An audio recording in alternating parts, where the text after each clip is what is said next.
Welcome to Rheidon community. If I buy this charger, how long does it take to charge my EV? Well, it is one of the most common questions we got from our customers. If you ever wonder that, this is the right place for you. Today we're going to revealing all the truths about EV charging speed. Here's the deal. Your EV charging speed is like a relay race. There are three key players determining how quickly your EV gets powered up. First, your EV's onboard charger. Second, the charger you're using. And third, your home setup. And here's the kicker, it's always the weakest link that slows you down. Let me show you how.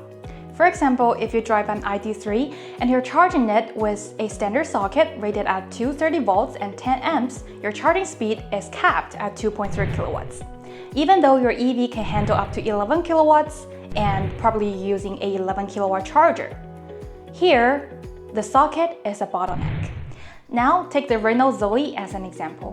The Zoe's OBC can handle up to 7.4 kilowatts, making it the limiting factor here. Even if your charger and your socket can support up to 11 kilowatts, your charging speed will still be capped at 7.4 kilowatts. Remember, the chain is always as strong as its weakest link.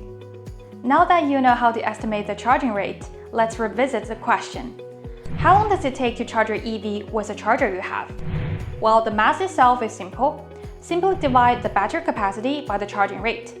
Let's say after considering factors like your EV's OBC, your charger, and also your home supply, you decide the charging speed is capped at 3.6 kilowatts. If your EV has a 40 kilowatt-hour battery and your daily commute takes about 40% of that, then it will take approximately 4.5 hours to recharge enough for a daily commute. Now that you know higher power capacity doesn't always mean higher charging speed, how to decide on the power capacity of your charger? For example, which option suits you better? Our 3.6 kilowatt PC200 or our 11 kilowatt PC100? The 3.6 kilowatt is perfect for most European homes. With a widely used Shoko plug, it integrates with the common single-phase 230 volt home setup.